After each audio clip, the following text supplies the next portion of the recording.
그 강씨 부인은 당연히 이제 뭐 역성혁명까지 생각할 수 있는 그건 아니었고요. 당연히 그렇지만 강씨 부인의 집안 자체가 고문세가기 때문에 그렇죠. 당연히 이제 강씨가 꿈꾸는 이제 최종적인 목표는 이성계를 고문세가를 만드는 거예요. 네. 근데 이성계는 사실은 지금의 고문세가와 정치적인 이제 입장이나 지향도 다를 뿐만 아니라 그래서 되고 싶지도 않을 뿐만 아니라 그 이제 꿈 무학대사의 대화를 통해서 마음 한구석에 이미 약간의 역성혁명 같은 게 이미 자리를 잡았어요. 예. 그래서 이성계 입장에서는 사실 강씨 얘기가 뭐 귀뜸으로도 안 들리던 얘기긴 하거든요. 사실은 그렇죠.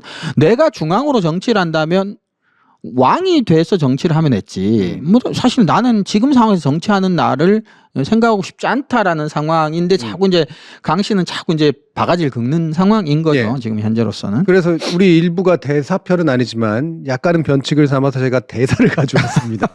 이 배경 설명을 하기 위해서 좀 필요하죠. 예, 그런 대사였는데 이렇게 이제 계속 바가지를 긁고 약간은 치대고 그러니까 이성계가 강씨 부인에게 굉장히 강한 그렇죠. 이야기를 하면서 사실은 상당한 힌트를 남겨요. 그래서 이 드라마가 어떻게 전개될 것인가. 그렇죠. 역사가 어떻게 전개됐는지는 우리는 뻔히 알고 있긴 합니다만 그렇죠. 그 역사가 역사대로 드라마가 전개될 것이다라고 하는 것들을 보여주는 굉장히 중요한 대사를 남기는데 이 대사가 또 이성계가 가지고 있는 굉장히 중요한 면모를 잘 보여준다고 생각을 합니다. 맞습니다. 그 내용을 보시면 이성계가 이렇게 얘기를 하죠. 정치가 두려운 게 아니우다. 정치를 하는 내가 두려우다. 연기 좀 하는데, 이야, 찰지네요, 대사가. 예. 예. 그러니까 정치가 두려운 게 아니다. 당신은 내가 지금 정치 못하니까 예. 되게 좀 나를 이렇게 핍박하는데. 그렇지. 내가 뭐 정치가 두려워서 안 하는 줄 아냐. 내가 정치 못할 게 뭐냐. 하지만 두려운 거는 정치를 하는 내가 두렵다. 내가 정치를 한다면 네가 상상도 못할 피바람이 분다 우리 집안에. 그렇지. 그 얘기죠. 왜냐하면 뭐 일개 재상 따위가 지금 목표는 아닌 거니까. 예. 그리고 권문세가 하고 지금 왜냐하면 강 씨는 권문세가가 되길 바라지만 이성계의 정치는 권문세가를 제거하는 것이기 때문에 그렇죠. 예. 안에 당신이 상상도 못하는 피바람이 분다. 원어브댐으로 내가 들어갈 게 아니에요. 그렇죠, 그렇죠. 예. 그래서 이게 물론 이 대사만으로 보면은 약간의 중이병스러운 대사이긴 한데 내 안에 흑염룡이 자라고 이 나의 그 검은 기운을 나는 통제를 할 수가 없을 것 같은데 지금 내가 참고 있는 거다 이런 얘기를 이제 하는 거 아니겠어요? 그리고 드라마가 9화에 이르기까지 이성계가 등장한 장면이 많진 않지만 등장할 때마다 사실은 저 대사와 관련된 힌트들이 계속 있어 왔죠. 예. 정몽주를 항상 만나고 그리고 계속해서 이인임에 대해서 부정적인 시각을 갖고 있다는 게 계속해서 비춰지죠.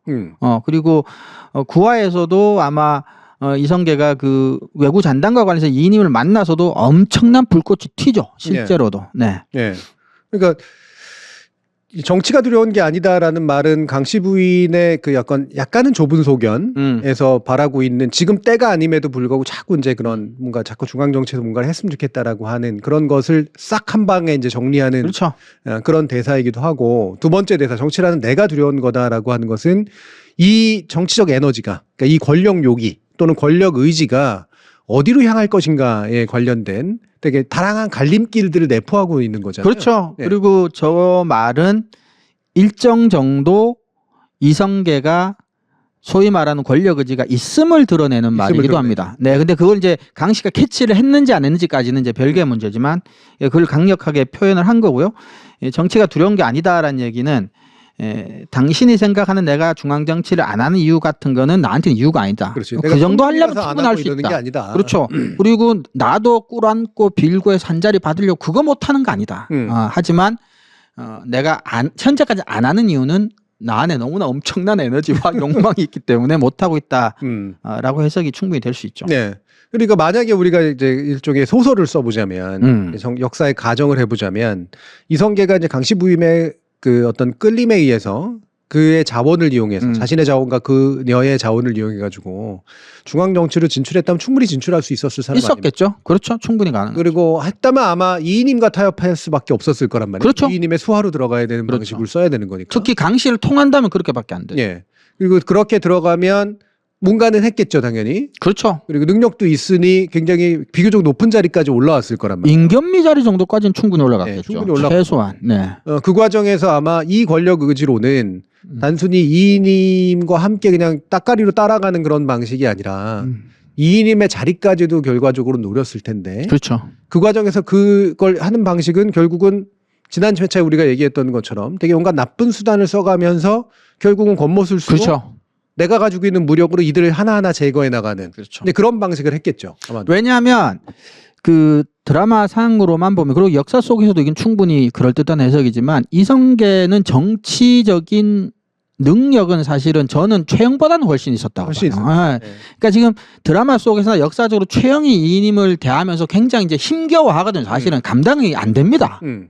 하지만 이성계는 저는 최영보다는 훨씬 정치적인 수완이 좋았을 거라고 봐요. 만약에 아내가 원하는 방식대로 이인임 밑에 들어갔었어도 이인임 밑에만 있을 사람은 아니죠. 당연히 전 충분히 아니죠. 그래서 이성계는 그랬어도 뭐 괜찮았을 것 같고. 예. 그래서 정치를 하는 내가 두렵다도 두 가지 그래서 시나리오로 해석이 되는데 하나는 실제로 역사에서 일어난 것처럼 내가 왕을 탐할까봐 아직까지는 내가 왕을 탐해야 할지 그리고 탐하는 게 올바른 일일지 그렇게 해서 역성혁명을 하는 게 가능할지까지도 두려운 게 있는 거고 있죠. 다른 한편에서는 만약에 내가 중앙정치에 들어가서 일을 하더라도 결국은 내가 이인임과 경쟁하기 위해서 벌일 일들이라고 하는 게 결국은 검은세가들이 했던 일과 그다지 다를 바 없는 그렇죠. 어떤 면에서 좀 더 피바람이 불 수도 있는 그렇죠. 근데 그런 일일 텐데 그런 정치를 내가 해야 되나? 라는 데 대한 두려움. 그렇죠. 두 가지가 아마 다 표현돼 있을 것 같아요. 그렇죠. 첫 번째 그 저는 이미 자기 마음속에 왕이 되는 꿈 이런 게 없으면 안 해도 될 걱정이에요. 그렇죠. 그러니까 이미 그 반어법적으로 보자면 있는 거야. 그렇지. 그러니까 이미 자기도 왕에 대한 생각은 저는 일정 정도 있다고 봐요. 네. 그리고 두 번째 문제와 관련해서는 제가 다른 회차 때도 말씀드린 기억이 있는데 이성계는 개경에만 머물렀던 이인임과 달리 전쟁과 변방을 주로 돌아다녔기 때문에 정도전보다도 어떤 면에서 훨씬 더 구체적으로 백성의 아픔을 본 사람이에요. 네. 그걸 본 사람이 이인임이 하던 식의 정치로 머무를 수는 당연히 없겠죠. 그런 측면도 분명히 강하게 있을 거라고 봅니다. 예. 그래서 이렇게 이성계와 이인임은 사실은 이성계를 뭐 눈여겨 안 봤을 리는 없지만 실제 역사에서는 하지만 굉장히 변방에 있는 인물이었고 아직까지는 깜이 아니라고 보는 정도겠죠. 아직까지는. 그리고 뭐 실제로 진출을 해도 한참 문신들이 사실은 더 무섭지. 신진사 대비가 좀 더 두렵죠. 거리껴지고 왜냐하면 그렇죠. 이들은 기존의 어떤 루트를 통해 가지고 엘리트로 계속해서 성장해 온 인물들이고 그렇죠. 그들이 가지고 있는 기세 자체가 확실히 새로운 기세이기 때문에 그럼요. 자신들의 방식으로 이것들을 막아낼 수 있을까 이런 생각이 들기 때문에 사실은 정적으로서 계속해서 처단하지 않을 수 없는 건데 이성계 같은 건 사실은 비교적 심플해 보이는 인물이잖아요. 그렇죠. 그리고 정적 기반도 그렇고. 그렇고 이제 이인임이 최영을 통해서 한 학습이 있잖아요. 네. 우리는 최영과 이성계가 다르다고 생각은 하고 있지만 역사적으로도 사후적으로. 근데 이인임은 아마 신진사대보다는 최영이 훨씬 다루기 수월하고 네. 같은 무장으로서 이성계도 아마 그 정도일 텐데 이성계는 심지어 최영보다도 젊고 기반도 약하니 이성계 정도야. 언제라도 내가 마음대로 할 수 있다라고 생각을 아마 하지 않았을까. 예. 네. 이게 정치가 제가 이제 문제의식 갖고 있는 것은 정치가 가진 여러 가지 힘 중에 가장 강력한 힘 중에 하나가 우리가 세상은 이런 거야 라고 하는 것을 이제 규정해주는 힘. 최소한 이건 좀 뭐 비속어까지는 아니지만 가르마를 타주는 힘. 가르마를 타주는 힘. 예. 이게 이제 보통은 언론에게 있다고 하지만 저는 1차 규정자는 정치라고 봅니다. 예. 그것에 대한 2차 규정자나 전파자는 사실 미디어일 수 있다. 이렇게 보는데 외국어 없어라고 하는 게 이제 저는 이제 이런 것들을 조금 이제 다시 불러일으킨 거고 제가 2부에서도 잠깐 얘기했지만 특히 작금의 현실이 뭐 특정 정당의 뭐 대표로 뽑는 전당대회나 뭐 김여사의 뭐 작은 파우치나 이런 것들이 있다가도 없고 없다가도 있고 뭐 이런 과정을 통해서 그런 생각을 또 조금 더 하게 된 거죠. 예.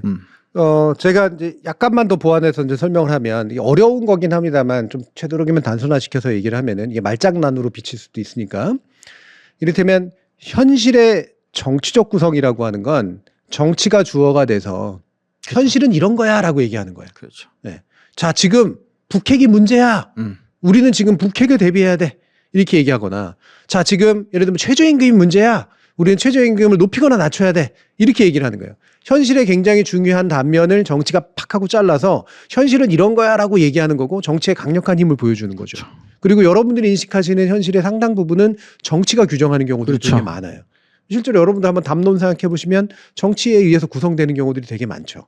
물론 개인의 그 현실 인식과 정치가 얘기하고자 하는 현실이 좀 다르면 사람들이 그래서 약간 정치 혐오증, 그렇죠. 정치 불신, 뭐 정치 무관심 이런 그렇죠. 것들을 느끼게도 되죠. 예, 현실에선 그렇긴 합니다만. 자, 그런데 정치적 현실의 구성이라고 얘기하면 정치 현실이라는 되게 좁은 현실이 있어요. 정치란 무엇인가예요. 그렇죠. 지금 정치는 뭘 생각하고 있지? 지금 정치는 어떻게 굴러가고 있지? 지금 국회에서는 무슨 일이 벌어지고 있지? 지금 용산에서는 뭐가 일어나고 있지? 요게 정치적 현실이에요. 우리가 일상적으로 생각할 수 있는 그 정치적 현실의 구성에 주어가 지금 빠져 있잖아요. 누가 구성하는 거지 근데? 그렇죠. 아, 우리가 정치라고 느끼는 걸 누가 구성해내고 있는 거지? 그렇죠. 이 부분입니다.